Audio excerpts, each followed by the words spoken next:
Assalamualaikum warahmatullahi wabarakatuh.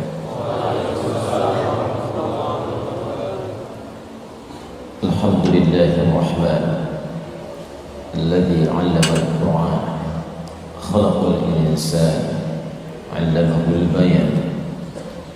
Wassalatu wassalamu ala rasulillahi alladzi 'allamahu rabbuna kullal 'ilmi wal 'ulum wa 'allamahu tariqatal bayan. فجعله أشرف الأنبياء والمرسلين سيدنا محمد اللهم صل وسلم وبارك على رسولك الكريم نبيك الأمين سيدنا محمد وعلى آله وصحبه وأمته إلى يوم الدين. فيا عباد الله أوصي نفسي وإياكم بتقوى الله فقد فاز المتقون فلا تموتن إلا وأنتم مسلمون. فقال تعالى: يا أيها الذين آمنوا اتقوا الله حق تقاته ولا تموتن إلا وأنتم مسلمون. اللهم فقهنا في الدين وعلمنا التأويل وعلمنا ما ينفعنا ووفقنا فيما تعلمنا لنعمل به بوجهك الكريم. اللهم رب اشرح لنا صدورنا ويسر لنا أمورنا واحلل عقدة لنا من لساننا يفقهوا قولنا. حاضرين rahimani wa rahimakumullah. Alhamdulillah, kita masih diberikan kesempatan untuk menunaikan ibadah di Masjid Al-Azhar ini. Semoga seluruh ibadah kita diterima oleh Allah Subhanahu wa taala.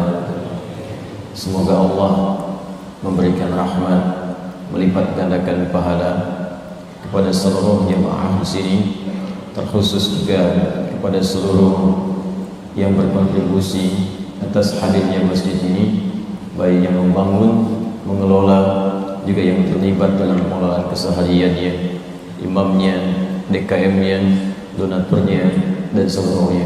Dan semoga Allah Subhanahu wa taala menghimpun kita di surga kelak dengan amal-amal saleh kita insyaallah. Pertemuan kali ini akan melanjutkan tentang pembahasan kitab Adabul Alim wal Muta'allim, adab bagi seorang berilmu dan bagi orang yang tengah menuntut ilmu. Ini hal yang sangat esensial kita butuhkan, karena kekinian banyak orang yang punya ilmu tapi tak punya adab, sehingga ilmunya seringkali tidak melahirkan manfaat dalam kehidupan. Bahkan ilmunya alih-alih digunakan untuk kepentingan maslahat, tapi diarahkan untuk berbagai hal yang berbau maksiat. Demikian pula banyak orang berilmu tidak memiliki adab, karena saat menuntut ilmunya tidak diiringi dengan adab penuntut ilmu. Karena itulah banyak para ulama terdahulu mendahulukan belajar adab sebelum belajar ilmu. Bahkan kemudian menuliskan kitab-kitab yang diwariskan kepada murid-murid setelahnya untuk bisa dipelajari sehingga mendapatkan keberkahannya. Dari mulai Al-Imam An-Nawawi sampai dengan imam yang lainnya, sampai dengan ke Syekh Muhammad Hashim bin Ash'ari yang juga menuliskan kitab terkait dengan pembahasan yang kita kaji. Alhamdulillah, di pertemuan lalu kita telah sampai ke halaman ke-13 tentang bab yang pertama, bagaimana keutamaan seorang penuntut ilmu yang kemudian dia bisa menjadi alim dan ulama yang disebut sebagai pewaris Nabi. Seperti kita bahas bahwa di kesempatan yang lalu, penulis Syekh Muhammad Hashim bin Ash'ari menyantumkan hadis, di antaranya riwayat Ibnu Majah nomor hadis 233 yang diriwayatkan oleh sahabat Abu Darda radhiyallahu taala anhu.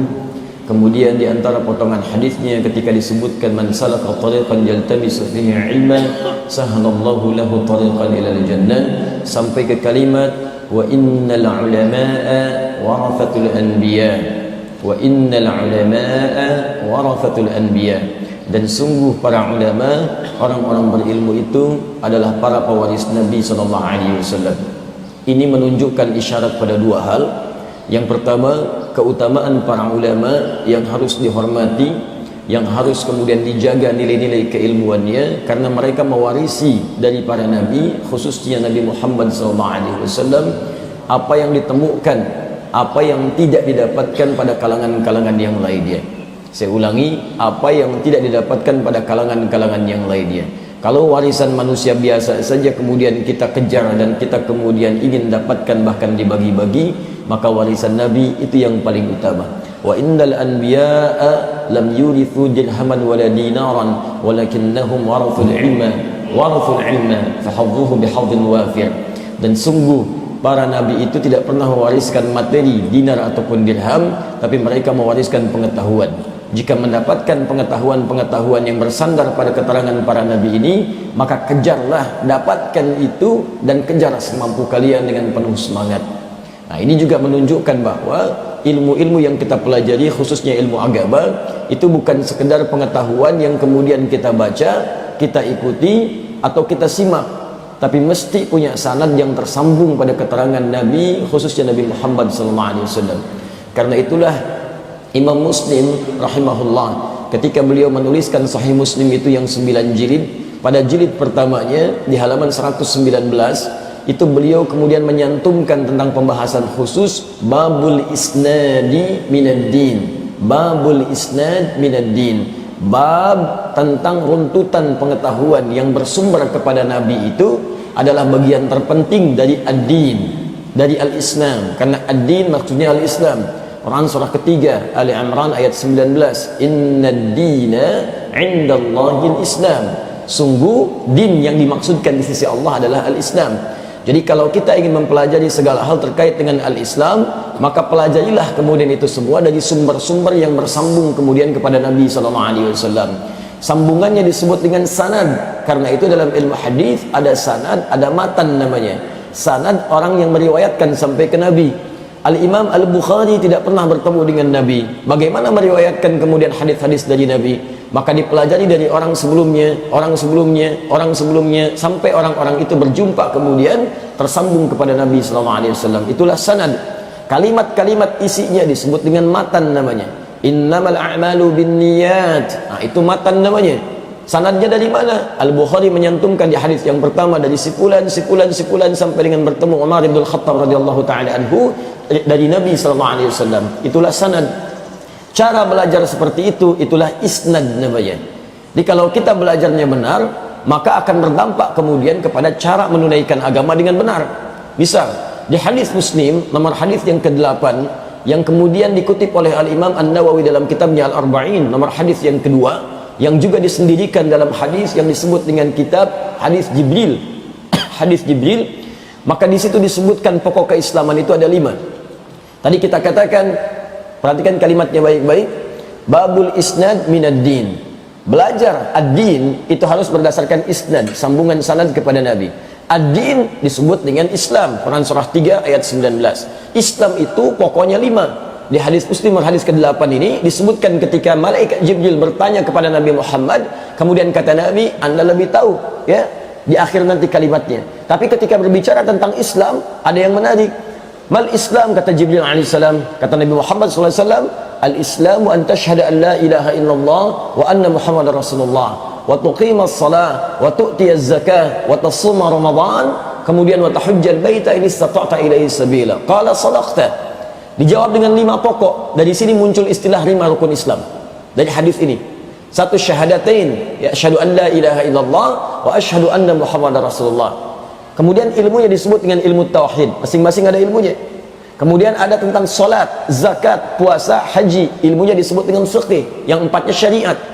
Ya, yang 1-nya itu akidah, yang ke-4 disebut syariah. Akidah ilmunya adalah tauhid, syariah ilmunya fiqh. Nah, baik itu kemudian tauhid ataupun sampai dengan ke fiqh, mesti bersambung kita cara belajarnya sampai bagaimana keterangan Nabi menyampaikan kepada kita. Siapa yang bisa menyambungkan itu? Para ulama. Kalau kita belajarnya tidak benar, maka nanti cara ibadah kita pun tidak akan benar. Rukun Islam yang kedua, solat.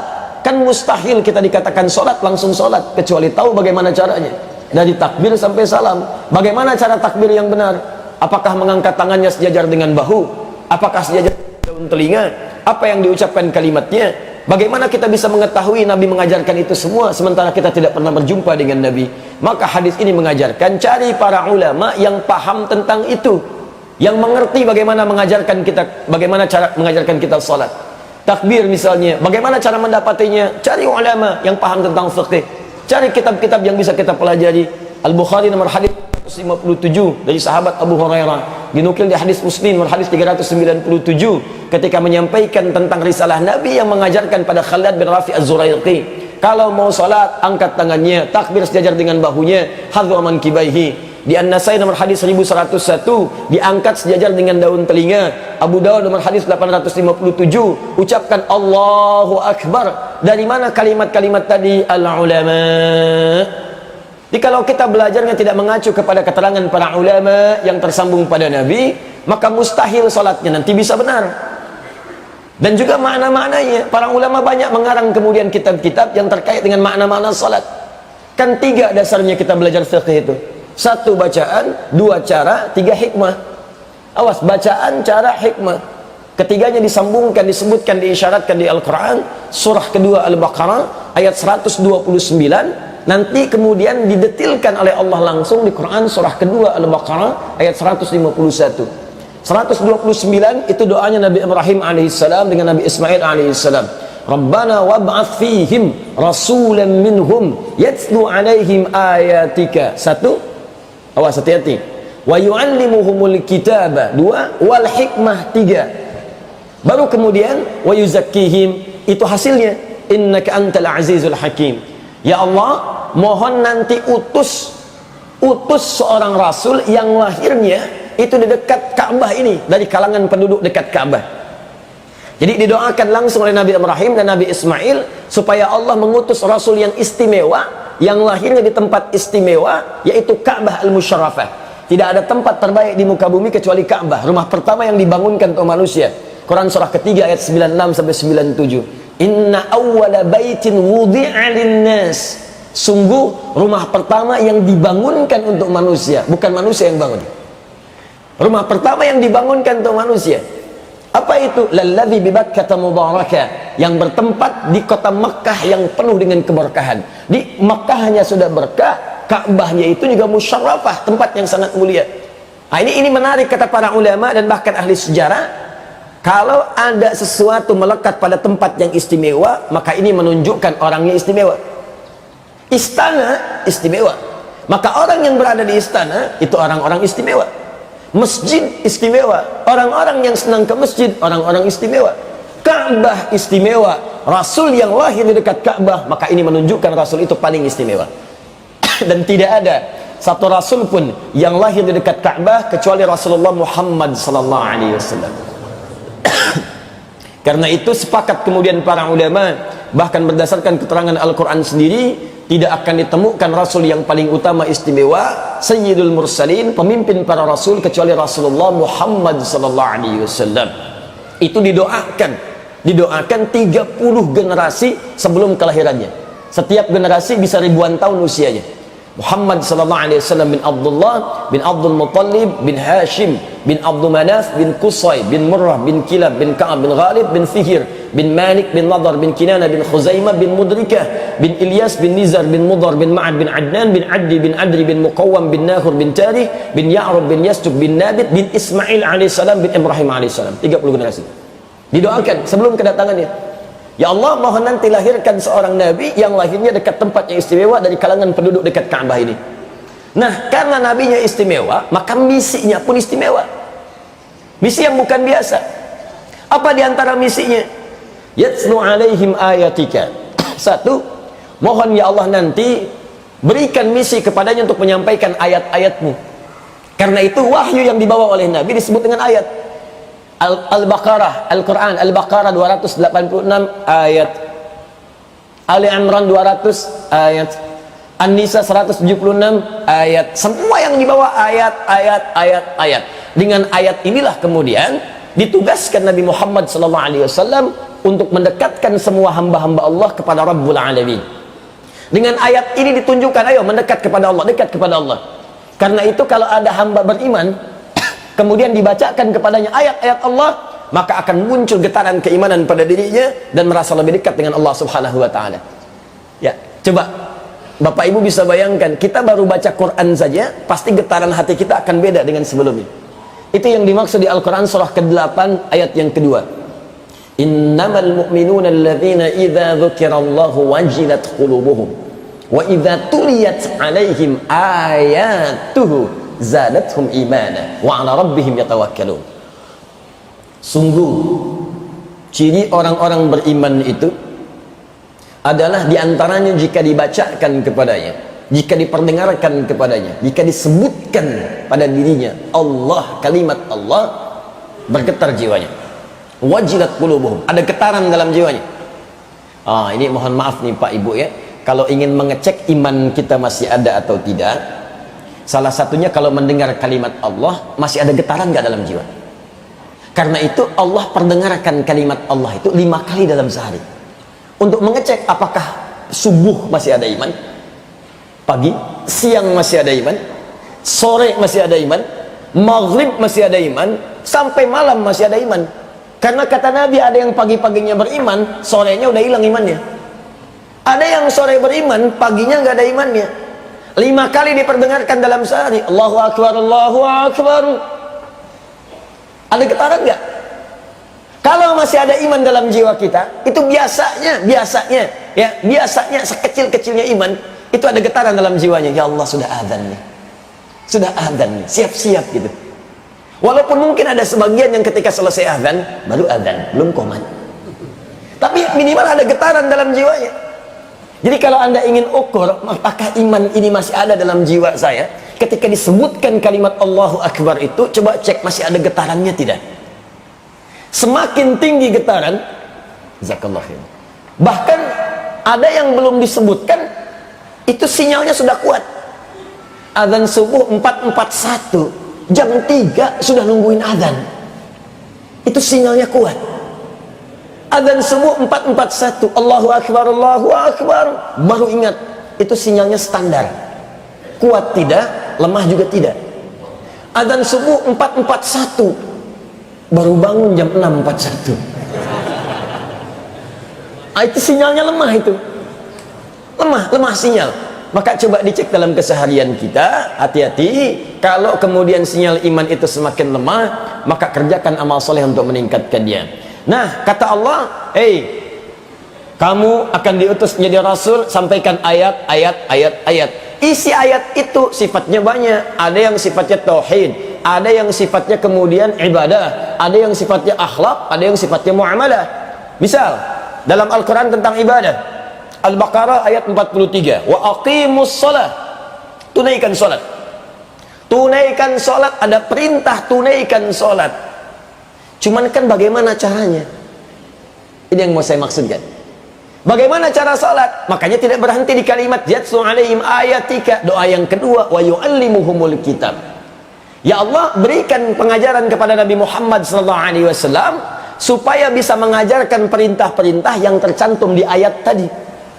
Wa idza tuliyat alaihim ayatu zadatum imana. Kalau dibacakan ayat-ayat Allah, bertambah keimanan dia. Wa ala rabbihim yatawakkalun, dan kepada Allah mereka semakin bertawakal. Dibacakan ayat, diperdengarkan kalimat, ada getaran semakin dekat dengan Allah. Di antara ayat-ayat itu ada yang sifatnya ibadah. Tunaikan salat. Siap ya Allah, kami tunaikan. Bagaimana caranya? Masuklah kalimat yang kedua, wa yu'allimuhumul kitab. Lalu Nabi ditugaskan untuk mengajarkan kandungan-kandungan Al-Quran itu supaya bisa kita pahami dan amalkan dalam keseharian. Maka muncullah kemudian pengajaran Nabi tentang sholat, dari mulai wudhu sampai dengan ketakbir sampai dengan kesalam. Yang ketiga, ini yang paling penting, hati-hati, wal hikmah. Dan hikmah, esensi manfaat dari ibadah yang ditunaikan itu. Jadi tidak pernah Allah mensyariatkan ibadah kecuali pasti ada manfaat di balik ibadah itu. Itulah yang menjadi ukuran keberhasilan ibadah seseorang. Jadi kalau ada orang mengerjakan ibadah tapi tak nampak sinyal-sinyal keberhasilan ini atau manfaat ibadah yang dimaksudkan, ini menunjukkan ada yang tidak sempurna dalam ibadahnya. Contoh, kita sholat. Orang sholat itu keberhasilannya dalam Al-Quran ada 5 ukurannya. Di antaranya, 1, Al-Quran surah 29 ayat 45. Orang sholat pasti baik. Inna sholata tanha anil fahsya wal munkar. Orang yang mampu sholat dengan benar, maka sholat itu akan menjaga dia dari perbuatan keji dan mungkar. Pornografi, porno aksi, LGBT, maaf ya, itu termasuk perbuatan fahsya. bohong, dusta, mencuri, membunuh, korupsi, berzina, mabuk, macam-macam, itu termasuk perbuatan mungkar. Jadi kalau orang sholat yang benar, sudahlah jadi baik semua. Makanya kata Nabi dari kecil, ajarin tuh anak-anak sholat. Sebab kalau sholatnya sudah bagus, dewasa saja akan baik. Pejabat sholat, pejabat yang baik. Karyawan sholat, karyawan yang baik. Ustadz sholat, ustadz yang baik. Pedagang sholat, pedagang yang baik. Baik semua. Sekarang pertanyaan saya, di antara semua orang yang sholat, berapa orang yang baik di masa kini? Dulu orang jahiliyah, amalan pertamanya sholat. Diajarkan sholat setahun sebelum hijrah, dan sholat itu bisa merubah mereka menjadi khairu ummah. Sampai turun ayat Quran surah 3 ayat 110. Kuntum khairu ummah. Kalian umat terbaik. Bayangkan, ada pembegal sholat, jadi pendakwah. Ada pembunuh sholat, berubah kemudian menjadi alim, bahkan termasuk kalangan ulama periwayat hadis. Ada pezina, tobat. Setelah itu kemudian dakwah, tampil menyampaikan risalah-risalah tentang pentingnya pernikahan dan menghindari perbuatan maksiat. Sekarang nampaknya agak berbeda. Masuk ke pengadilan baru pakai peci, pegang tasbih. Sebelumnya kemana? Nah, ini yang kita butuhkan sekarang. Jadi ada ukuran-ukuran keberhasilan untuk bisa kita raih. Satu tadi itu, saya dengan cepat misalnya, orang sholat itu hatinya itu lebih tenang. Dalilnya Quran surah 13 ayat 28, ditafsir Quran surah ke-20 ayat ke-14. Ala bi dzikrillahi tatmainnul qulub. Yakinkan pada jiwamu, kalau engkau benar zikirmu kepada Allah, dampaknya ke hati akan tenang. Jadi kalau orang rajin zikir, itu ke hatinya itu lebih tenang. Zikir itu banyak dalam Al-Quran. Baca Al-Quran itu zikir. Dalilnya Quran surah 15 ayat 9. Berdoa itu zikir. Quran surah ke-7 ayat 205. Setelah sholat, subhanallah, alhamdulillah, itu zikir. Quran surah ke-4 ayat 103. Kemudian menghafal Quran itu zikir. Qurannya kita temukan di Quran surah ke-54 ayat 17, 22, 32, 40. Dan puncaknya sholat. Karena sholat itu menggabungkan semua jenis zikir tadi. Baca Quran ada dalam sholat, menghafal Quran ada dalam sholat, berdoa pasti dalam sholat, karena sholat artinya doa. Zikir subhanallah ada, alhamdulillah ada, Allahu akbar ada, semua dalam sholat. Anda baca Quran bisa tenang, menghafal Quran hati tenang. Ibu sedang gelisah, ambil wudhu, buka mushaf, minimal tenang walaupun masalahnya belum tuntas. Sholat menggabungkan semua jenis zikir tadi. Kenapa orang sholat gak tenang-tenang? Ali bin Abi Thalib, nanti Syekh Hashim itu punya kitab yang keempat, namanya An-Nurul Mubin fi Mahabbatil Mursalin.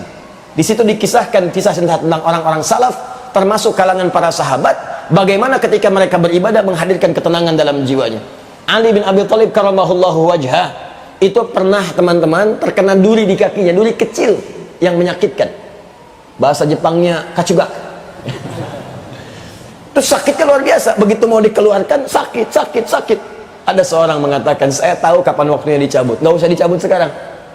Begitu tiba waktu sholat, takbir Allahu Akbar, takbir, dicabut sama orang ini duri tadi. Tidak ada ekspresi sedikit pun di wajahnya, saking tenang dan khusyuk dalam sholatnya. Hilang durinya. Sampai para ulama dulu mengatakan, orang kalau sedang sholat, lewat anak panah kemudian ruku, anak panah lewat di antara janggut dengan tubuhnya, tidak akan bergerak dalam sholatnya. Anda bisa kebayang. Umar bin Khattab ditusuk berkali-kali. Kapan kemudian baru kemudian menyadarinya? Saat salam. Assalamualaikum, assalamualaikum. Masya Allah. Antum salat Allahu Akbar, khusyuk bagus. Ada nyamuk satu, nyamuk satu, nyamuk dua, nyamuk tiga. Ada kisah orang soleh dulu, dia rajin tahajud. Ini kisah nyata. Di perjalanan tetap menunaikan tahajud. Satu kali masuk hutan, dia sholat sembunyi-sembunyi dari kawannya karena tidak ingin ketahuan. Diikuti oleh yang satu, ya pelan-pelan.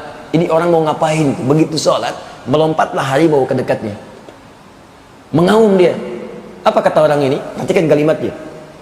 Ya khalqallah. Dia bukan mengatakan ya namr, hei harimau. Ya khalqallah, hei makhluk Allah. Jika aku memang rezeki yang telah Allah tetapkan untukmu di malam ini, silahkan, engkau bisa nikmati, aku tidak akan melawan. Tapi jika aku bukan rezeki yang telah Allah tetapkan untukmu malam ini, jangan coba-coba ganggu ibadahku. Bukan jangan makan aku, jangan coba-coba ganggu ibadahku, atau aku mohonkan kepada Allah untuk menghancurkanmu saat ini juga. Maka harimau itu hanya mengaum sekali dan pergi meninggalkannya. Anda bayangkan bagaimana kuatnya getaran dalam jiwa bisa menghadirkan penjagaan Allah dalam kehidupannya. Kalau mau cek seperti itu, bangun aja malam ke Al-Azhar, tahajud, Allahu Akbar, nyamuk datang satu. Nyamuk. Kalau memang darah ini rezeki yang Allah tetapkan untukmu, sedot semuanya. Tapi kalau bukan, jangan ganggu tahajud saya, atau saya mohonkan pada Allah untuk menghancurkanmu saat ini juga. Masya Allah. Apa yang terjadi? Mambah datang nyamuk lagi. Nah, ini yang saya maksudkan. Dah, sebelum dibahas 3, 4, 5 yang lain ya, supaya kita cepat, saya mau katakan bahwa cara ibadah yang benar itu pasti ada manfaatnya. Nabi mengajarkan ada perubahan, sahabat mengajarkan ada perubahan, tabi'in belajar ada perubahan, kemudian disampaikan sampai ke kita oleh para ulama. Jadi kalau belajar kita benar, ini hasilnya begini. Tapi kalau sholat itu tidak melahirkan manfaat, berarti ada yang salah dengan cara belajarnya. Itulah hikmah namanya. Di mana ditemukannya itu? Al-ulama. Makanya kalau ada ulama-ulama seperti itu dijaga, dihormati ilmunya, karena dia mewarisi apa yang Nabi pernah sampaikan sebelumnya. Karena nggak mudah mendapatinya. Pengen cari ahli pertanian di IPB banyak, pengen cari insinyur di ITB banyak, dokter UI banyak, Undip ada banyak. Tapi kalau mau cari ulama, di mana dapatnya? Karena tidak setiap tahun bisa muncul ulama. Karena itu kata Syekh Hashim, ini yang penting nih. Bagian kedua yang terpenting dari riwayat-riwayat ini adalah, selain kita belajar kepada ulama-ulama yang bersanad sampai dengan ke Nabi sallallahu alaihi wasallam, dan ini kebiasaan para ulama termasuk Syekh Hashim, sebelum menulis kitabnya disampaikan dulu sanad di depannya. Saya belajar dari sebulan, supaya fiqh kitabnya. Benar ini kitab nih. Saya kemarin ada waktu ta'lim malam Jumat di Al-Ihsan, kita dengan 2 orang syekh dari Al-Azhar Asy-Syarif. Begitu selesai kami diskusi, kami ngobrol-ngobrol, kami sepakat kita akan bekerja sama. Nanti akan dibuka kelas untuk pendidikan para ulama. Kemudian juga nanti akan dibuka kelas untuk qiraat dan ulumul Quran. Maka diteleponlah kepada kami, dimintakan langsung dari pemerintahan dari Kairo, dari Mesir, lewat Mulhaq ad-Dini atas agamanya, tolong mintakan CV-nya Ustaz Ali Hidayat. Di CV itu akan dilihat nih orang sanad ilmunya mana. Tuh, coba lihat. Ini sudah biasa, ini ilmunya dari siapa si fulan ngajinya, belajar Qurannya, belajar ilmunya, dilihat dulu. Kalau nggak benar CV-nya, jangan. Kalau benar ada sanad ilmunya, kerjasama. Jadi ikatan di para ulama itu ketat sekali kemudian ketentuannya. Ada sanadnya, boleh. Tak ada sanad, jangan. Kenapa? Karena bisa berpotensi memberikan hal yang salah di masyarakat ketika mengajar. Paham sampai sini? Nah, bagian kedua, kata Syekh Hashim yang telah kita bahas di pertemuan yang lalu, saking pentingnya warisan Nabi ini, kalau bisa diburu oleh semua kita. Warisan dunia dikejar-kejar, kenapa warisan Nabi tidak didapatkan? Bagaimana cara mendapatkannya? Kalau Anda sulit menemukan ulama di sekitaran, maka didiklah anak-anak Anda menjadi ulama.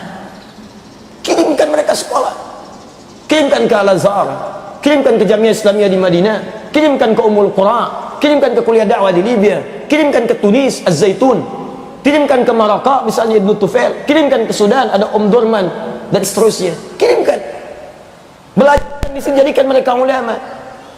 Bu, Pak, ya, saking dahsyatnya warisan Nabi ini, dulu orang tua dulu walaupun anaknya belajar di sekolah umum, tetap mereka diwajibkan untuk mengenal, menghafal Al-Quran dan mendalami maknanya. Kalau Anda pernah mengaji kitab Bidayatul Mujtahid fi Nihayatil Muqtasid, disingkat kitab Bidayatul Mujtahid, dikarang oleh Ibnu Rusyid. Ini kitab tentang perbandingan madhab.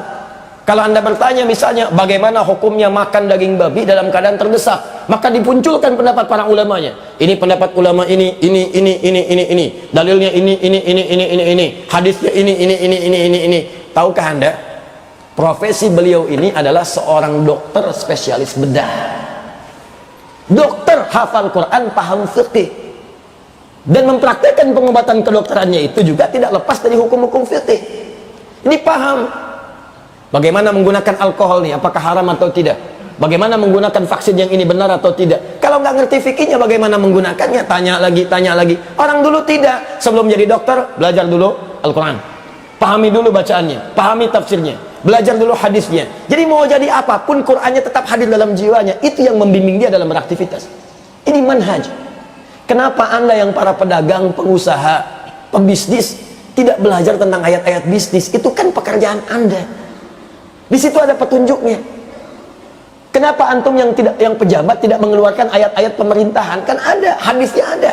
Itulah bimbingan kehidupannya. Kenapa para ustadz-ustadz misalnya tidak mengeluarkan ayat-ayat tentang cara mengajarnya? Di situ ada bimbingannya. Kenapa adik-adik yang belajar di kampus, di sekolah tidak mengeluarkan ayat-ayat menuntut ilmu? Di situ ada bimbingannya. Kenapa para ayah tidak mengeluarkan ayat tentang ayah?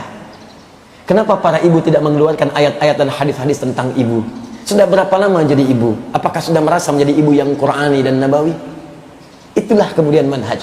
Dan puncaknya lebih daripada itu, jika anda satu keluarga ingin mendapatkan warisan dari Nabi, maka coba usahakan ada satu di antara keluarga besar itu yang jadi ulama. Minimal ikhtiar. Walaupun nggak sampai kepada hasilnya, berita baiknya yang dinilai itu prosesnya. Dalam Islam yang paling indah yang dinilai proses berdasarkan niatnya, bukan hasilnya. Kalau hasil yang dihisab rugi, ibu mengandung, ibu melahirkan, bapak merawat sampai dewasa, tiba-tiba anaknya di kemudian hari bermaksiat. Kalau yang dilihat hasilnya maksiatnya, maka anda rugi, tidak ada pahalanya. Tapi ketika yang dilihat niatnya, prosesnya, maka Masya Allah, walaupun anaknya tidak seperti jadi ulama misalnya yang luar biasa dahsyatnya, hanya mengajar di masjid saja, hanya mengajar masyarakat di pedesaan, tapi Allahu Akbar, pahala anda sudah tercatat mewujudkan keluarga salah satunya mendapatkan warisan dari Nabi SAW. Nah, karena itu anjuran saya terakhir di pertemuan dulu, kalau ada ustadz-ustadz, kiai-kiai, syekh-syekh, habib-habib yang punya sanad-sanad bagus keilmuan kepada Nabi, maka penuhi majlis-majlisnya, penuhi. Tadi Al-Azhar disebutkan banyak nih ustadznya, jam sekian-sekian, hari ini, hari itu, siang malam, hari kerja, hari libur. Ada di sini nanti ada Masjid As-Salam, sana ada Masjid Al-Ihsan, ke sana ada Baitur Rahim, Jannatul Firdaus, Al-Ihsan sana lagi. Banyak tuh. Coba cek, keluarkan jadwalnya. Lihat mana yang paling sesuai, apa yang anda butuhkan, datangi sini. Kalau bisa punya database. Ya, kami nanti ada pertemuan dengan para ustadz-ustadz, diantaranya membuat database itu dengan spesialisasinya, karena tidak semua ustadz menguasai semua bahan. Nanti diberikan pada masyarakat sebagai rujukan. Yang bisa dipilih, silakan ustadz ini pakar di bidang ini, pakar di bidang ini. Kalau anda mau mengaji, silakan cari, ambil ilmunya, manfaatkan dalam kehidupan. Nah, itulah pembahasan kita yang lalu, bahwa jika ada keluarga bisa melahirkan ulama, maka dia mendapatkan warisan Nabi di rumahnya. Jika ada orang yang rajin ke majlis taklim kemudian belajar pada ulama-ulama pewaris Nabi, maka orang ini pun kemudian mendapatkan warisan-warisan dari Nabi SAW. Maka jangan tinggalkan dua kesempatan itu selama kita bisa meraihnya. Paham sampai sini? Nah, itulah muqaddimahnya. Sekarang mari kita mulai isinya. Bismillah. Sekarang halaman 13 ke 14. Bismillahirrahmanirrahim. Wa ghayatul ilmi al-amalu bihi. Dan tujuan daripada ilmu itu adalah mengamalkan apa yang telah dipelajari dari ilmu yang didapati. Jadi puncaknya ilmu itu amal. Saya ulang ya, puncaknya ilmu amal. Jadi kalau ada di antara kita kemudian belajar tapi tidak mengamalkannya, itu seakan-akan tidak mendapatkan esensi dari pengetahuan yang telah dipelajarinya. Belajar tahajud sudah final puncaknya, tapi nggak tahajud, maka seakan-akan kosong dari ilmunya. Belajar tentang fikih misalnya, sholat, tapi tidak dipraktekkan, nggak pernah sholat, maka kosong nilai ilmunya. Karena itu kemudian li'annahu thamratuhu wa faidatul amri, dan sungguh mengamalkan ilmu itu adalah buah dari pelajaran yang telah didapati. Jadi kalau anda nanam begini, maaf, bapak ibu nanam pohon misalnya mangga, saya mau tanya, dari pohon mangga itu yang mau diambil pohonnya, daunnya, atau buahnya? Buahnya. Anda tanam, tumbuh, berbuah sampai matang, petik buahnya. Nah, buah itu dalam konteks pendidikan, dalam konteks pelajaran dan pengajian, itulah yang disebut dengan amal. Jadi kalau ada seseorang menuntut ilmu tapi kemudian tidak mengamalkannya, itu mohon maaf, itu seperti orang yang nanam pohon tapi tidak pernah berbuah. Sehingga ada kata-kata mutiara orang Arab menyebutkan al-ilmu bila amalin kasyajari bila thamarin. Sungguh ilmu yang tidak diamalkan itu ibarat pohon tanpa buah, gak ada nilainya, cuman capek aja gitu. Maaf, datang siapin waktu, besok mau ikut kajian jam sekian, berangkat gelap, kadang-kadang ya udah naik motor ada lubang, kadang-kadang berdesakan, belum tentu dapat sap yang paling depan, padang masuk aja udah nggak kebagian, mau naik ke atas udah nggak mungkin, di luar udah nyatet, kadang-kadang gelap-gelapan. Udah perjuangan seperti itu nggak diamalin, nggak ada faedahnya. Apalagi yang cuma datang buat selfie aja, ceklik, aku juga sedang di pengajian. Dapat apa? Nggak dapat apa-apa. Sayang, capek-capek kayak orang kerja, udah capek nggak dapat gaji. Antum mau nggak kerja tiap bulan, begitu gajian nggak dapat? Ya sama aja orang datang ke pengajian, berangkat capek, hambat jalan ini, naik gunung, lewatin lembah, ya dan seterusnya. Nyampe ke majelis ilmu, belajar tapi nggak diamalin, nggak dapat apa-apa. Sama kayak nanam pohon tanpa buah. Kemudian wa faidatul umri, manfaat mengamalkan ilmu itu, ini menunjukkan manfaat umur dari seseorang yang hidup. Jadi kalau anda ingin tahu apakah umur kita, usia kita bermanfaat atau tidak, gampang. Salah satunya dari sekian ilmu yang kita pelajari, berapa yang kita amalkan. Jadi kalau dari setiap kita belajar kita amalkan, kata Syekh Hashim, itu menunjukkan bahwa umur kita itu berkah, hidup kita bermanfaat. Jadi kalau ada orang belajar tapi nggak pernah diamalkan, ini menunjukkan hidupnya kurang manfaat, hanya untuk dirinya saja. Itu pun nggak berdampak karena nggak diamalkan. Di kaidah umum, orang belajar ekonomi tapi nggak diamalin, nggak ada manfaatnya. Orang belajar hukum tapi nggak diamalin, malah dihukum, nggak ada manfaatnya. Nggak ada manfaatnya. Itu hal yang paling penting, dan ini saya menarik ya, beliau ini kalau menuliskan sesuatu, kalimat-kalimatnya tajam, kemudian diksinya itu bagus gitu, tepat. Beliau tidak mengatakan faidatul ajal, tapi faidatul umri. Ajal itu batas usia, umur cara mengisi usia. Ajal batas usia, umur cara mengisi usia. Ajal itu batas orang hidup, 60 tahun, 70 tahun, 80 tahun, 6 tahun, 5 tahun, ada yang 5 bulan di kandungan, 8 bulan di kandungan, tidak ada yang tahu. Itu ajal namanya.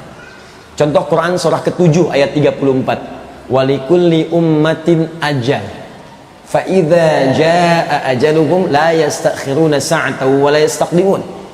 Jangankan 1-2 orang, kata Allah, setiap umat, seluruh manusia itu punya ajalnya, batas hidup. Kalau sudah tiba batasnya, maka dia tidak bisa mengajukan kemudian permohonan untuk dimajukan atau dimundurkan. Dia nggak bisa maju karena sudah jelas ajalnya. Ya, hari Ahad jam 12 lewat 12 menit 12 detik wafatlah si fulan, wafat. Ya Allah, aneh rasa bekalnya udah cukup, kalau bisa maju aja deh, takut maksiat nanti. Nggak bisa. Jadi ini menunjukkan bahwa percobaan bunuh diri itu nggak ada kerjaan. Nggak ada kerjaan, kalau sudah wafat ya wafat. Minum baygon 1 kulkas sebenarnya kan, belum tiba ajal nggak akan wafat. Nggak minum baygon pun baru beli kulkas, wafat ya wafat. Dan nggak bisa mundur, maju tidak bisa, mundur tidak bisa. Begitu tiba waktunya, pas datangnya. Walaupun manusia berharap-harap agak lama lagi hidup, tapi maut bisa datang lebih cepat dari apa yang ia duga. Karena itu di surat Al-Mulk, kalimat maut didahulukan dibanding hayat. Di ilmu balaghah ada kaidah at-taqdim wa ta'khir, diawalkan, diakhirkan. Coba buka Quran surah ke-67 ayat 2. Walladzi khalaqal mauta wal haya liyabluwakum ayyukum ahsanu amala. Walladzi, dialah Allah, khalaqal mauta wal haya, dan menciptakan kematian dan kehidupan. Saya mau tanya pada anda, orang itu umumnya, maaf ya, hidup dulu baru wafat atau wafat dulu baru hidup? Wafat baru hidup. Mah antum siapa? Hati-hati, jangan-jangan kuntilanak yang menyamar gitu. Nggak ada orang di mana-mana hidup dulu baru wafat. Hidup dulu. Makanya sering yuhyi wa yumit, yuhyi wa yumit, yuhyi wa yumit, menghidupkan, mematikan, menghidupkan, mematikan. Tapi di ayat ini agak unik. Dialah yang menciptakan kematian dan kehidupan. Wafat didahulukan dibandingkan dengan hidupnya. Yang dipakai menafsirkan ayat ini, gunakan kaidah balaghah at-taqdim wa ta'khir. Ada yang dimajukan, ada yang diakhirkan. Kenapa kemudian di sini maut diawalkan? Kenapa hayat diakhirkan?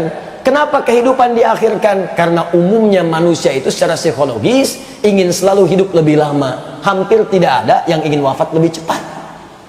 Contoh, mau wafat hari ini? Gak mau. Walaupun gak bisa milih, mungkin terjadi. Dan mungkin terjadi. Bisa Anda duluan, saya belakangan. Bisa. Atau tertukar, saya belakangan, dia duluan. Atau memang saya duluan. Bisa. Duluan membawa jenazah. Bisa. Harap-harap nanti hidup lebih lama. Ya Allah, kalau bisa pengen tobat dulu. Ya Allah, pengen beramal dulu. Tapi boleh jadi dia tidak menyadari maut bisa datang lebih cepat dari apa yang ia duga. Datanglah lebih cepat dari apa yang ia duga. Huwaladzi khalaqal mauta wal hayat. Nah, karena itu pastikan kita bisa mengisi usia ini yang kita tidak tahu kapan kita pulang dengan hal-hal yang bermanfaat, hal-hal yang berkah, hal-hal yang mengandung kebenaran dalam kehidupan. Nah, sesuatu yang berkah, sesuatu yang bermanfaat, sesuatu yang sukses, itu dalam bahasa Arab disebut dengan umrun. Al-umru, sifatnya ditambah tak, umrah. Karena itu syariat umrah, ketika umrah itu semua manasik, semua ritual-ritualnya itu menunjukkan cara kepada kita bagaimana membangun hidup dengan sukses, bermanfaat dan berkah. Tawaf 7 kali, kenapa 7 kali? Bagaimana mengisi hidup dalam 7 hari, dalam sepekan. Jangan cuma putar-putar aja. Kalau cuma putar-putar, jangankan Anda yang nggak beriman pun bisa. Bagaimana caranya ketika berputar dalam kehidupan sambil berzikir, ingat Allah. Jangan saling kemudian mengikut orang hanya untuk mengejar proyek, pengen dapat mencium hajar aswad sampai nyingkirkan orang, nyungkurkan orang, nyikut orang, nginjak orang, bayar calo, ya, awas mau nyium, ya. Buat apa? Kan nyata dalam kehidupan itu, ya seperti itu. Ya, ada sofa, ada marwah, ada di situ, ada hikmahnya semua. Makanya selama hidup, kenapa disebut dengan umrun? Umrun untuk memberikan pesan kepada kita, jangan sampai ada orang hidup tapi nggak punya manfaat dalam kehidupannya. Hidup tapi lisan nggak bermanfaat. Hidup mata nggak bermanfaat. Hidup telinga nggak bermanfaat. Hidup kaki nggak bermanfaat. Dan hidupnya tidak ada manfaatnya. Makanya di Al-Quran, semua keterangan tentang fungsi tubuh kita semua mengandung manfaat. Dan dilarang kita mengerjakan yang tidak bermanfaat. Silahkan cek. Lisan. Betapa banyak larangan dalam Al-Quran untuk mengerjakan sesuatu yang tidak bermanfaat. Quran surah 49 ayat 11 sampai dengan ayat 12. Ya ayyuhan nasu la yaskhar qaum min qaum. Awas. Ya ayyuhalladzina amanu la yaskhar qaum min qaum. Hai orang-orang yang masih merasa punya iman, ayyuhalladzina amanu la yaskhar qaum min qaum. Jangan saling mencela. Lisan jangan mencela enggak bermanfaat. La yaghtab ba'dukum ba'dha, jangan gibah, jangan gosip, tidak bermanfaat. Wailul lil mukadzibin, celaka bagi orang yang berdusta. Dusta celaka tidak bermanfaat. Makanya kata Nabi, man kana yu'minu billahi wal yaumil akhir falyakul khairan aw liyasmut. Kalau merasa beriman pada Allah dan hari akhir, masih merasa beriman, cukup katakan yang baik yang bermanfaat. Tak bisa diam.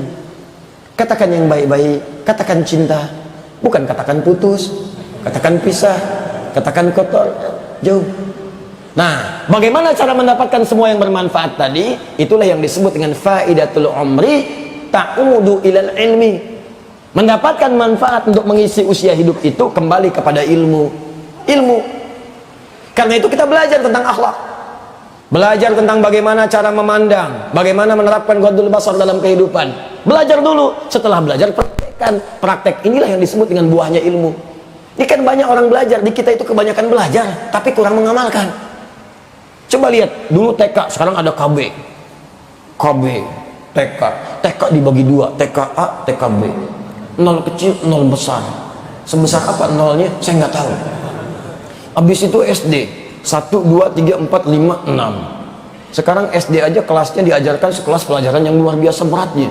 Ada SD yang masuk pagi, pulang-pulang kemudian sore menjelang maghrib. Setelah itu masuk SMP, 3 tahun lagi. SMA, 3 tahun lagi. TK aja udah 2 tahun, KB setahun, 3 tahun. Tambah SD 6 tahun, 9 tahun. Tambah SMP 3 tahun, 12 tahun. Tambah SMA 3 tahun, 15 tahun. Tambah S1 4 tahun, 19 tahun. S2 misalnya 2 sampai 3 tahun, 22 tahun. S3-nya 3 tahun misalnya, 25 tahun. 25 tahun belajar, berapa tahun yang diamalkan? Sekarang kalau cuma ngisi waktu, berangkat kampus pulang, berangkat macet, dapat macet pulang, capek, tapi nggak ada yang diamalkan, nggak ada buahnya. Kayak orang nanam pohon mangga, tanam, ada hama bersihkan, ada badai tepikan, semua dirawat, tapi nggak ada buahnya. Tungguin sampai kiamat kurang 2 hari nggak berbuah. Makanya hati-hati, jangan sampai hidup sampai tahun ini. Mohon maaf Bu ya Pak, mohon maaf sekali lagi kalau kalimat ini kurang menyenangkan. Jangan sampai diberikan oleh Allah usia yang cukup panjang tapi nggak ada manfaatnya. Cobalah ditimang-timang sebelum tidur, sebelum beraktivitas. Saya ini usia udah berapa tahun? 10 tahun, 20 tahun, 30 tahun, ini rata-rata udah 40 tahun ke atas, Ben. Ya, 30 tahun ke atas, 40 tahun, 50 tahun, 60 tahun. Pertanyaan saya, ini kan nanti dihisab semua nih. Maaf ya, maaf sekali. Dari 40 tahun hidup atau lebih, berapa kali lisan kita digunakan pada yang tidak bermanfaat? Itu akan dihisab. Berapa kali berdusta, berapa kali ghibah, berapa kali mencela, berapa kali berselisih, mata berapa kali salah lihat, telinga berapa kali salah dengar, tangan sampai ke ujung kaki, itu akan dihisab. Bahkan yang paling dahsyat sekarang anak-anak kecil 5 tahun, 6 tahun, 7 tahun, ada yang matanya nggak bisa lihat, ada yang tunanetra dan sebagainya, ada yang otaknya lumpuh, itu sudah menyiapkan bekal hisabnya menuju Allah dengan berusaha menghafalkan Al-Quran. Dan sekarang bukan cuma hafal Bu, Pak, saya kedatangan tamu dari Muara Enim, agak dalam di Sumatera Selatan. Muara Enim, lampu merah, sonoan dikit, jauh. Ibunya, bapaknya, anaknya 4 orang, plus kakek dan neneknya. Datang kemudian ke Bekasi untuk menunjukkan anaknya supaya dicek hafalan Qurannya. 7 tahun, bayangkan 7 tahun anak masih usia main, hafal Quran dengan nomornya, dengan halamannya, dengan posisinya, dengan topiknya, dengan terjemahannya. Dan itu disampaikan pada anak-anak adik-adik yang lainnya. Ashraf yang pertama, Habib Abdurrahman As-Sudais yang kedua, Fathur Rahman yang ketiga, Uwais Al-Qarni yang keempat, yang masih dalam kandungan baru 2 bulan. Datang hanya untuk bertanya bagaimana cara menjadikan anak-anak kami ini ahli Quran Ustaz. Kenapa mau seperti ibu? Kenapa mau seperti itu Pak? Supaya kami punya bekal saat pulang menuju Allah.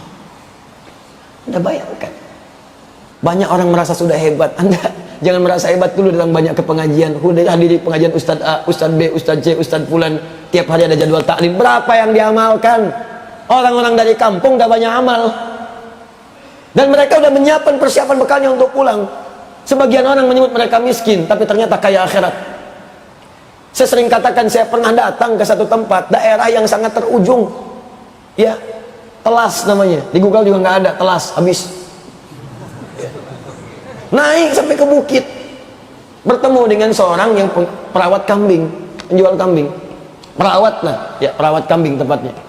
Ditunjukkan saya ke situ, sampai datang, mana kambingnya? Itu katanya lihat, saya lihat bersih betul kambingnya tuh. Tapi yang agak aneh, ini kisah nyata, saya rasakan sendiri dan saya alami sendiri.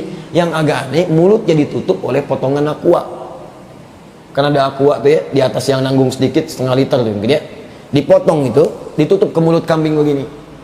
Saya tanya, kenapa itu kambing ditutup mulutnya pakai potongan aqua? Apa sakit? Apa jawabannya? Itu saya mendengar jawaban itu, langsung berhenti, saya tertegun, tak sadar meneteskan air mata. Itu santai jawabannya, tuh santai, dan seakan ingin tersenyum. Itu bukan sakit katanya Gus, itu baru dibawa dari tempat jualnya, baru dibeli, ditutup dari tempat belinya itu sampai datang ke sini supaya di jalan tidak makan yang bukan haknya. Keluarga yang dalam sebulan mungkin cuma dapat 100.000, yang ketika datang bertamu semua makanan dihidangkan, buah-buahan dicarikan, disambut dengan gembiranya. Jangankan mulut tuannya, mulut kambingnya dijaga dari makan yang bukan haknya. Sekarang jangankan kambingnya, mulut tuannya itu yang segala haram dan maksiatnya. Itu di daerah. Jadi kalau orang sudah berlomba mengejar surga, kenapa Anda masih mengejar dunia? Dunia itu kata Ibnu Qayyim rahimahullah, jadikan seperti bayangan. Pergi Anda, dia mengikuti, kalau dikejar-kejar nggak akan pernah dapat. Jangan bersaing dengan urusan dunia kecil. Yang nggak beriman pun dapat dunia. Silahkan cek orang-orang yang belum beriman, banyak orang terkaya dunia sekarang belum beriman, banyak. Tapi kalau anda bersaing hanya urusan dunia, nggak dapat apa-apa. Yuk pulang dari sini, siapkan. Nanti pulang ke akhirat, mau bawa bekal apa?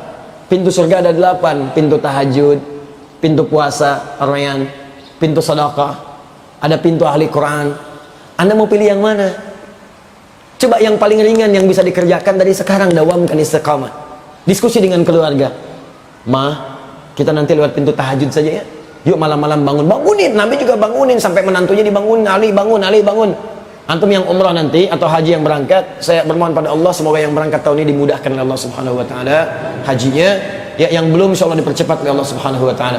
Yang Al-Azhar yang membimbing mudah-mudahan dimudahkan urusannya nanti saat bimbingan haji sampai dengan berangkatnya. Teman-teman, nanti saat ke Madinah, masuk Masjid Nabi, nanti ada masuk wilayah karpet merah, di atasnya ada lampu manik-manik, kemudian ada karpet hijau, itu area Raudhah namanya. Dari kamarnya Nabi, makam Nabi sekarang sampai ke mimbar. Wilayah makam Nabi itu kalau geser ke kiri sedikit ada wilayah Suffah namanya. Orang-orang spesial yang belajar langsung dari Nabi. Kayak Abu Hurairah, gitu kan? Sahabat-sahabat yang lain. Di dekat Suffah itu ada semacam gundakan panggung sedikit. Ada tiang di situ. Itu rumahnya dulu Ali bin Abi Thalib radhiyallahu taala anhu setelah berumah tangga dengan Sayyidah Fatimah Az-Zahra. Di situ berumah tangga. Di situ kemudian melahirkan Al-Hasan, Al-Husain dan seterusnya. Ya, yang mau saya katakan adalah setiap malam kalau Nabi tahajud ada namanya amudut tahajud, tiang tahajudnya Nabi dekat situ.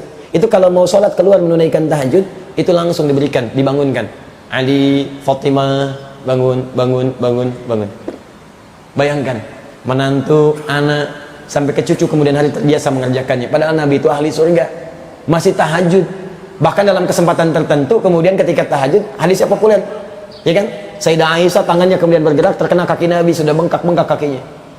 Dalam riwayat lain disebutkan rakaat pertamanya itu paling minimal 100 ayat. 100 ayat. Pernah Abdullah bin Mas'ud berdiri di belakang Nabi, ya sampai dengan berhentinya bukan 100 ayat. Al-Baqarah lanjut, Ali Imran lanjut, An-Nisa baru berhenti 176, 5 juz 4 halaman baru selesai. Rakaat pertama pantas bengkak kaki. Kita rakaat pertama mata bengkak. Masih terus. Nah, ibu bapak kalau pengen keluarkan hadis Nabi, ayat-ayat Al-Quran untuk motivasi, keluarkan. Ini keutamaan tahajud, ayatnya tempelin di dinding supaya bangun. Hadisnya ini supaya ada motivasi, tuliskan. Insya Allah keluarga kami keluarga tahajud, masuk pintu surga lewat pintu tahajud. Gak cukup dengan amin, siapkan, tulis. Kami akan masuk pintu Ar-Rayyan, tuliskan keluarga Ar-Rayyan. As-Shaimun, Shaimun orang-orang puasa. Puasanya disebut dengan asyam. Ya ayyuhalladzina amanu kutiba alaikumussyam. Asyam, bukan asyab. Dunia asyab, akhirat asyam. Siapkan, saya masuk pintu Ar-Rayyan. Maka turunkan Ramadan, setelah itu apa? Senin, Kamis, Ayyamul Bid, puasa Daud. Ayo siapkan semuanya. Jadi nanti di surga dipanggil oleh pintu Ar-Rayyan. Inna fil jannati baban yuqalu Ar-Rayyan, kita siap. Di surga nanti ada satu pintu namanya Ar-Rayyan. Hanya akan masuk orang-orang puasa. Maka dia mengatakan aina shaimun, mana orang puasa, fa idza dakhaluhu ughliqa. Kalau sudah masuk ditutup. Jadi kalau rajin tahajud tapi jarang puasa atau nggak pernah puasa rutin seperti yang as-shaimun ini, maka dia nggak bisa masuk lewat pintu tadi. Ya, pintu sedekah.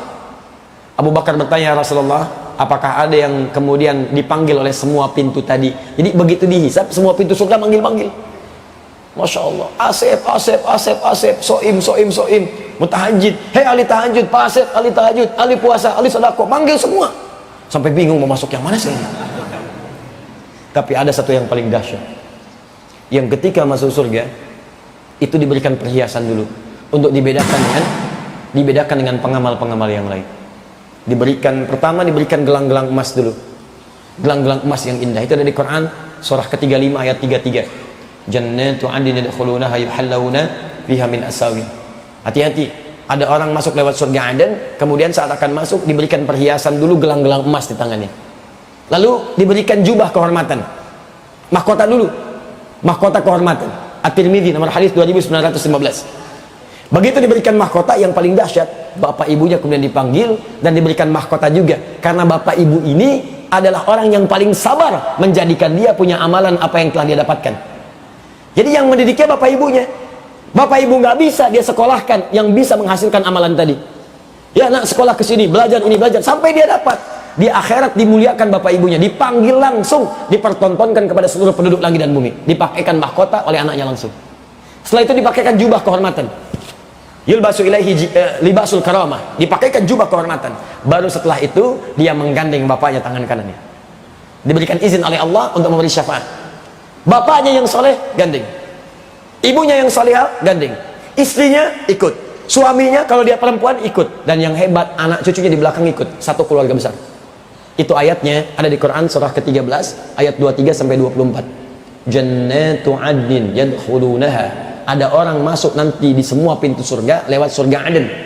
Wa man salaha min abaihim, bukan masuk sendirian, dia memimpin menggandeng bapak ibunya, wa azwajihim, membawa pasangannya, wa dzurriyyatihim, membawa keluarga besarnya anak cucunya, wal malaikatu yadkhuluna alaihim min kulli babin, dan malaikat menyambut mereka, masuk pada mereka, menyambut di setiap pintu surga. Jadi mereka diparadukan masuk ke setiap pintu surga, disambut malaikat, salamun alaikum bima sabartum, selamat kalian sabar saat di dunia melakukan amalan ini, fa ni'ma uqbaddar, silahkan nikmati surga yang telah kami siapkan, tempat yang tidak pernah dilihat, didengar kisahnya dengan benar ataupun kemudian dilamunkan tidak seperti itu, silahkan nikmati.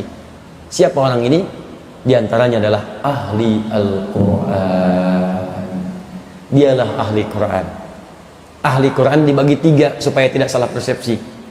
Awas, supaya tidak salah persepsi. Pertama, ahli baca, qiraah. Dia hafal tidak? Hafal tidak 30 juz? Juz 30 pun belum tentu hafal. Mungkin hafal satu surat saja. Saking ikhlasnya, yang dihafal cuma Al-Ikhlas, satu surat. Tapi yang lainnya baca.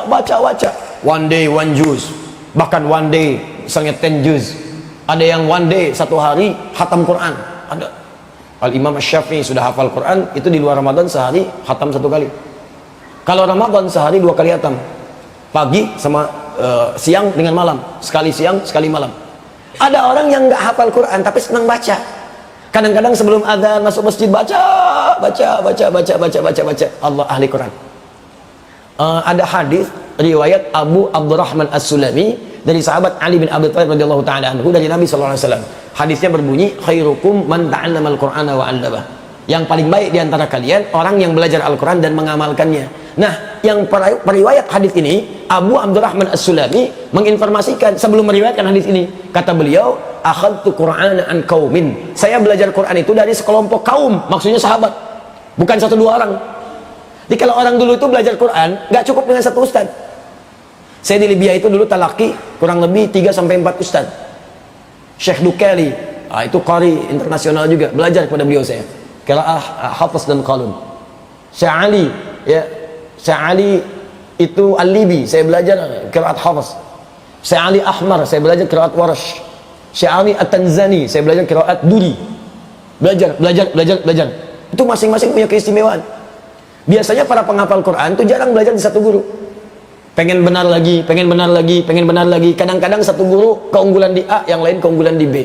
Betulkan lisannya, betulkan ininya, makhrajnya, sifatnya, itu luar biasa. Nah, kata Syekh, ya kata tadi, ya Abu Abdurrahman As-Sulami rahimahullah, kami belajar dari sahabat, berarti beliau tabi'in. Belajar dari sahabat banyak. Datang kesimpulan di antaranya sahabat Ali bin Abi Thalib radhiyallahu taala anhu, ya beliau adalah babul ilmi, pintu ilmu yang disebut oleh Nabi sallallahu alaihi wasallam. Nanti ada 5 orang jenius, diantaranya sahabat Ali bin Abi Thalib, ada Ibnu Abbas juga radhiyallahu taala anhuma, ada Ammar bin As, ya, dan sahabat-sahabat yang lainnya. Yang paling menarik adalah keterangannya berikut, perhatikan kalimatnya. Kami tidak pernah belajar dari golongan sahabat ini kecuali berusaha membacanya 10 ayat, lalu berusaha mengamalkannya. Yang paling menarik ditegaskan lagi sebelumnya oleh Abdullah bin Amr bin As radhiyallahu ta'ala anhuma. Dulu banyak sahabat di zaman Nabi hafal 1 atau sekian surat dalam Al-Quran, namun mereka begitu pandai dalam mengamalkannya. Jadi maksudnya banyak juga atau beberapa sahabat Nabi itu ada yang tidak hafal Al-Quran tapi rajin baca, tapi mengamalkannya itu luar biasa. Amalkan. Kemudian dilanjutkan kata beliau, tapi aku khawatir di masa kini, itu masih masanya Abdullah bin Amr bin As sepeninggal Nabi, tapi aku khawatir di masa kini dan akan datang banyak orang yang hafal Quran begitu mudahnya seperti meneguk air. Air itu kan kalau diminum nggak ada hambatan kan, masuk aja. surbal ma. Makanya kalau ada orang hafal sesuatu dengan cepat, mereka katakan huwa hafidhu syai'in kasurbil ma. Dia itu hafal sesuatu seperti minum air, gampang aja, nggak ada hambatan. Ya, kalau minum kolak kan masih ada hambatan. Ya, minum air hambatannya apa? Oh, ada kok Ustaz? Tidak. Contoh. Bismillah. Nggak ada. Lancar aja. Nah, kata Abdullah bin Amr bin As, saya khawatir masa kini dan nanti akan datang banyak orang hafal Quran, cepat hafal seperti minum air, cuma tidak pandai mengamalkannya. Berat dalam mengamalkannya. Thaqilun fil amal, khafifun fil hifdhi, thaqilun fil amali. Ringan dalam menghafalkan, berat dalam mengamalkan, dan itu terjadi sekarang. Al-Quran nomor ayat posisi kanan dikit, kanan tengah macam-macam, ngamalin susah. Fatwa sana kemari. Kadang-kadang ayat dipakai untuk jualan. Ittaqillah. Itu yang bahaya. Awas, hati-hati. Jadi pertama yang senang baca ya ahli Quran. Jadi jangan disimpulkan ahli Quran itu selalu harus hafal 30 juz, tidak. Yang cinta Al-Quran, berusaha menghafal, silahkan. Kalau merasa agak berat, baca yang banyak, baca. Al-Imam An-Nawawi punya kitab namanya At-Tibyan fi Adab Hamalatil Quran. Dalam salah satu pembahasannya, beliau menyertakan tentang salafus soleh yang punya amalan rajin baca Al-Quran. Apa bacaannya? Disebutkan dua. Yang satu di zaman Nabi, sahabat yang senang baca kulhu. Jadi setiap sholat kulhu. Kalau ngimamin pun kulhu. Kalau hadir di masa kini, mungkin tebak-tebakan tuh. Allahu Akbar, maghrib. Ghairil maghdubi alaihim waladdallin. Pasti kulhu nih. kulhu diadukan pada Nabi. Ya Rasulullah, si fulan ini kalau ngimamin kulhu lagi. Dipanggil orangnya. Itulah indahnya Nabi. Tidak menghukumi dulu, panggil orangnya. Ditanya, kenapa engkau selalu baca kulhu? Apa jawabannya? Li anni uhibbullah. Karena aku mencintai Allah ya Rasulullah. Aku cinta dengan Allah. Dan aku temukan tidak ada sifat-sifat yang paling agung keterangan tentang Allah kecuali di dalam kalimat qul huwallahu ahad. Allahus samad, lam yalid wa lam yulad wa lam yakul lahu kufuwan ahad. Teruskan cintamu kepada Allah. Almar'u ma'aman ahabba. Sungguh seseorang itu akan dipersatukan dengan siapa yang paling dicintainya.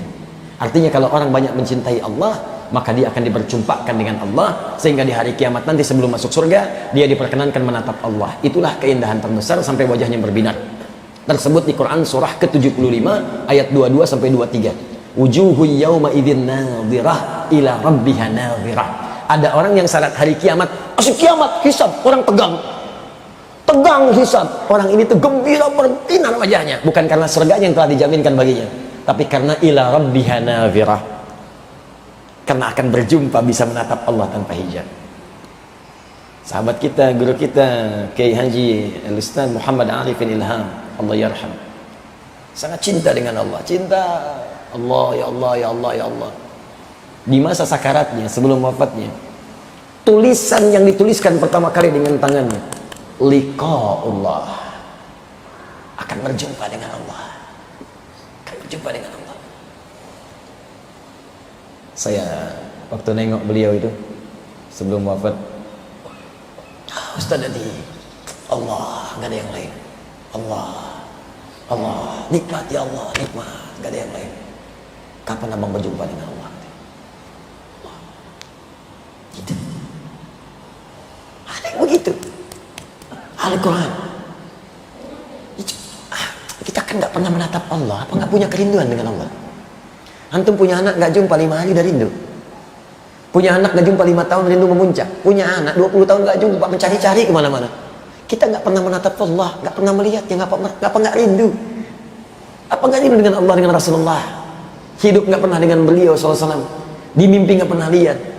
Apa nggak mau nanti dapat kesempatan melihat Rasulullah, dijemput nanti masuk surga? Masya Allah. Itu indah. Ayo latihan, baca, cari amalan. Maka ada orang mencari amalan dengan Quran, walaupun cuma al-ikhlas. Dia nggak hafal, tapi dia baca karena cinta dengan Allah. Kata Nabi, teruskan, engkau akan dijumpakan dengan yang engkau cintai. Itu. Allahu Akbar. Itulah ahli Quran. Makanya ada kalimat Nabi, ahlul Quran, ahlullahi wa khasat. Ahli Al-Quran adalah orang-orang yang dispesialkan oleh Allah Subhanahu wa taala dan orang-orang terdekat dengan Allah Subhanahu wa taala. Dekat dia, didekatkan. Ada yang naik Al-Baqarah. Al-Baqarah, Al-Baqarah. Tiap malam sebelum tidur. Ya, Al-Baqarah. Nanti banyak ayat-ayat atau surah-surah sebelum tidur. Ada Al-Mulk, ada Yasin, ada ayat-ayat pendek, ayat kursi, 3 surah muawwadah, qul semuanya, ya, 3 aqwal, qul huwallahu, qul a'udzu birabbil falaq, qul a'udzu birabbin nas. Tapi ada yang tidak banyak orang tahu, Al-Baqarah baca. Ya, ada seorang baca Al-Baqarah di zaman salaf, kata Imam An-Nawawi di kitab At-Tibyan. Jadi sebelum tidur Al-Baqarah, Al-Baqarah, Al-Baqarah. Saking cintanya dengan Al-Baqarah, nggak mau dia tidur kecuali baca Al-Baqarah dulu. Satu kali karena lelahnya tertidurlah ia belum baca Al-Baqarah, kisah nyata. Tertidur belum baca Al-Baqarah, ketiduran. Malam-malam, tengah malam bangun, wah, astagfirullah. Tangannya bergerak, kena kawannya. Ditanya oleh kawannya, kamu ini kenapa? Kata tiba-tiba begini, wallahi ra'aitu fil manam laqad natuhatil Baqarah. Saya tadi tidur, mimpi dalam tidur saya diseruduk Al-Baqarah sampai betina. Saking dekatnya dengan surah itu, dalam mimpi datang diseruduk dia. Oh, ente belum baca saya. Masya Allah, ahli Quran tuh, dan dijaga. Kalau kisah banyak lah saya tentang Quran itu. Ada ahli Quran yang di Turki nulis mushaf dengan tangannya, saking cintanya dengan Al-Quran. Saking cintanya, setiap baca dia nulis sampai selesailah 30 juz dengan tulisan tangannya. Itu yang dibaca selama hidupnya supaya dapat hujah dengan Allah. Ini kisah nyata yang disampaikan kembali oleh Kiai Haji Abdul Qayyum, Gus Qayyum di Lasem. Wafat orang ini, minta dikuburkan dengan mushafnya. Dikuburkanlah. Hilang kisahnya kemudian. Anak keturunannya berangkat haji. Begitu mengunjungi kemudian kota Nabi di Madinah, datanglah ke salah satu toko mushaf. Tiba-tiba datang ke toko mushaf itu, menemukan mushaf persis sama yang ditulis oleh bapaknya. Wafat di Turki, mushafnya ada kelihatan di Madinah, di toko mushaf, kok ada di sini?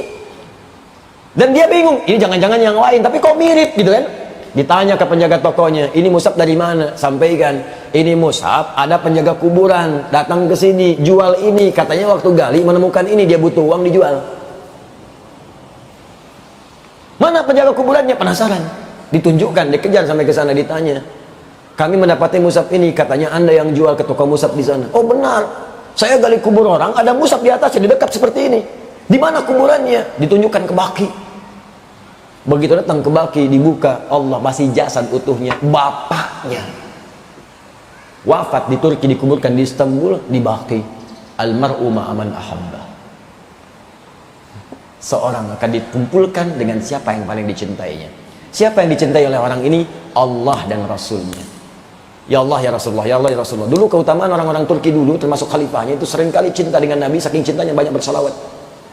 Termasuk Muhammad Abdul Hamid II itu rajin salawat, rajin salawat, rajin salawat. Tiap malam, nggak pernah meninggalkan salawat sebelum tidurnya. Salawat pada Nabi, banyak. Ya, banyak salawat. Allahumma sholli ala Muhammad, Allahumma sholli ala Muhammad. Salawat, salawat, salawat, salawat, salawat. Sampai tiba kemudian, datang dalam pekerjaannya, sedang bekerja begini, kemudian sekretarisnya mengatakan, Tuan, ada yang ingin bertemu, saya sudah usir, tetap pengen ketemu. Gak apa-apa, masuk ke sini. Diusir itu maksudnya ngeyel. Udah dikasih kebutuhan, tetap pengen ketemu, pengen ketemu. Panggil dia masuk. Ini kisah nyata. Begitu datang masuk, apa keperluanmu?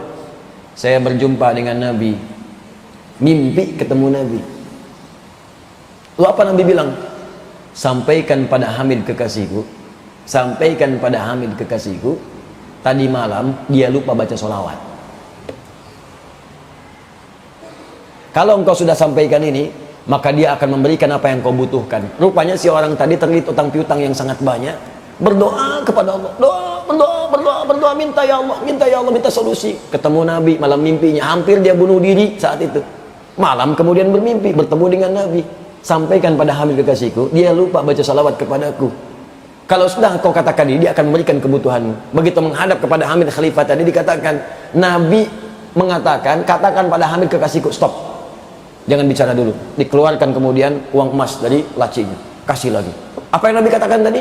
Katakan pada Hamid kekasihku, stop. Keluarin. Kasih.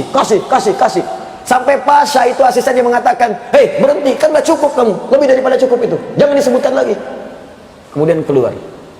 Menangislah Khalifah itu mengatakan, celaka aku. Aku lebih mencintai Nabi dibandingkan uang-uang yang telah aku kumpulkan ini. Dia keluarkan. Kemarin aku kecapean sampai lupa selawat kepada Nabi SAW.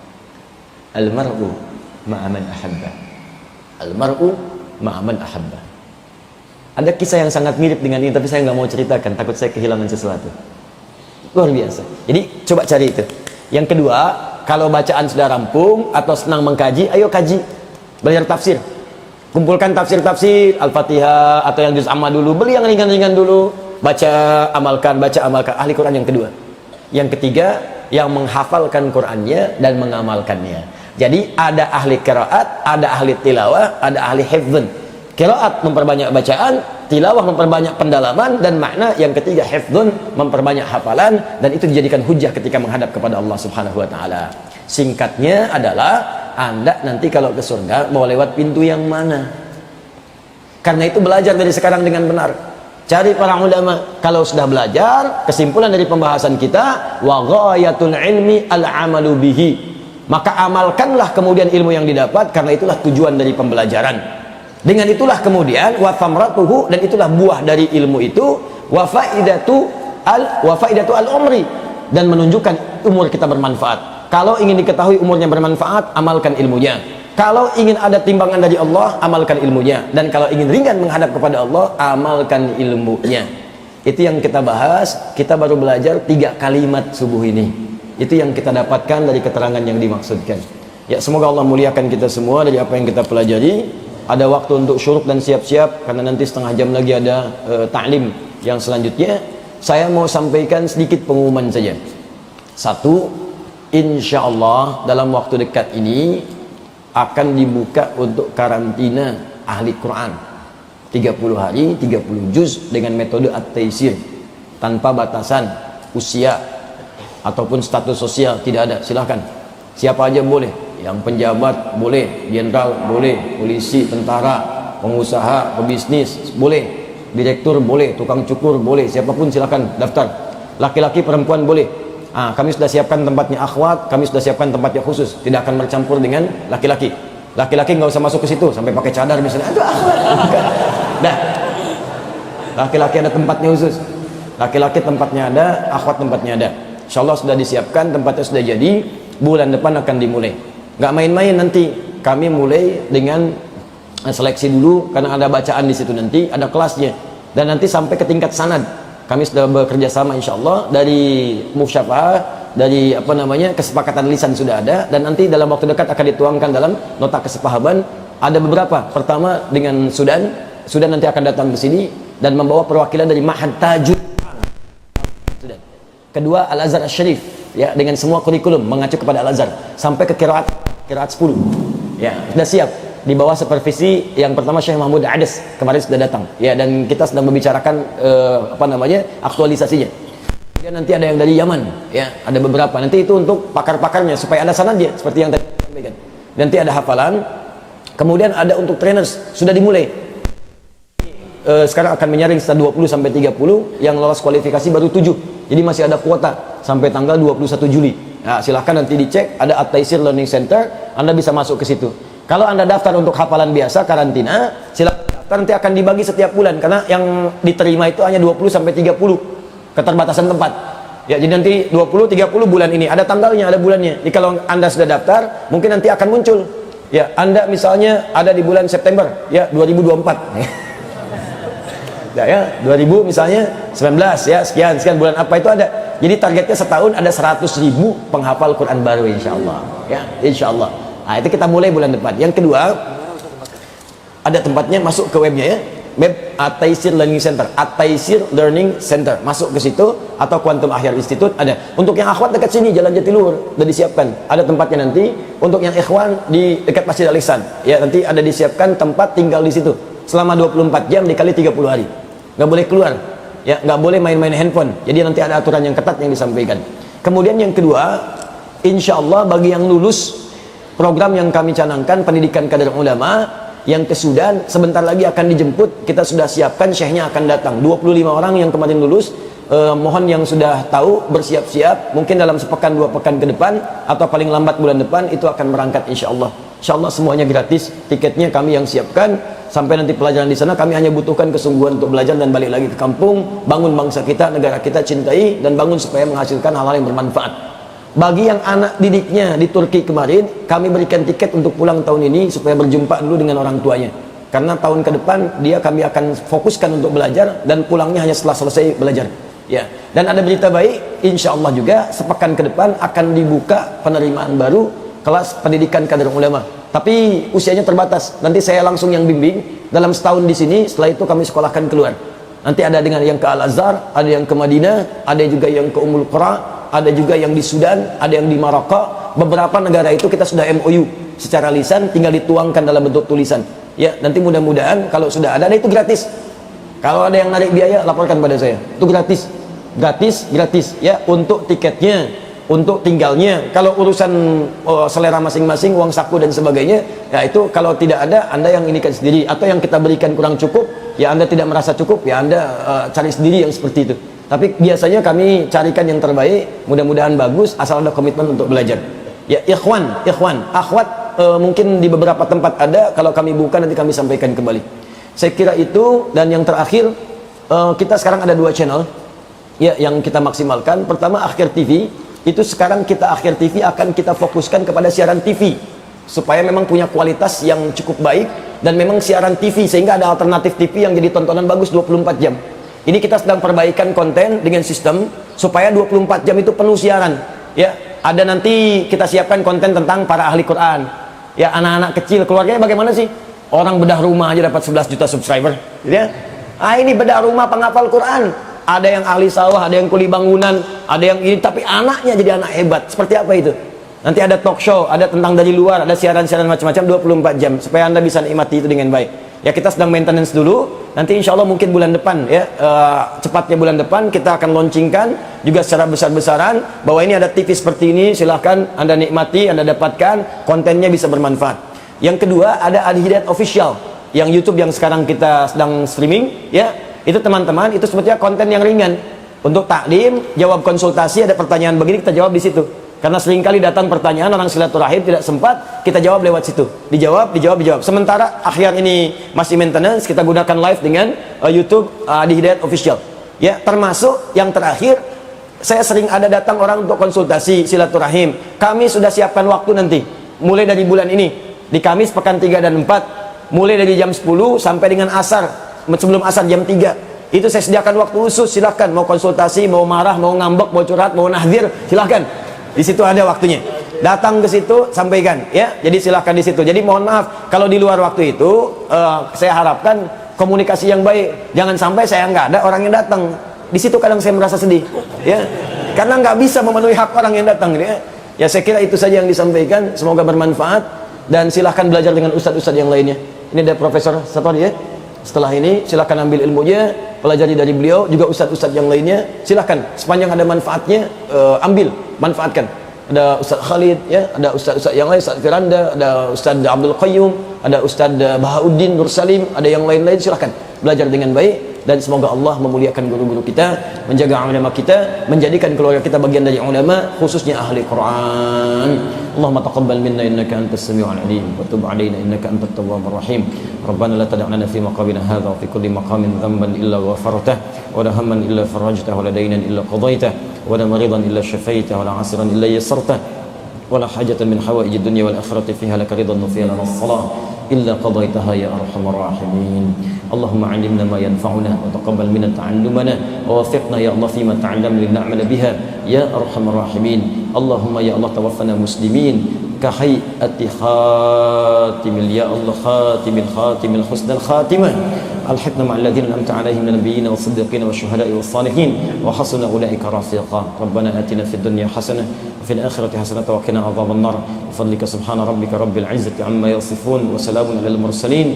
Subhanakallahumma bihamdika asyhadu an la ilaha illa anta astaghfiruka wa atubu ilaik. Wa akhiru da'wana alhamdulillahi rabbil alamin. Wassalatu wassalamu ala Rasulillah wa ala alihi wa sahbihi wa wala. Assalamualaikum warahmatullahi wabarakatuh.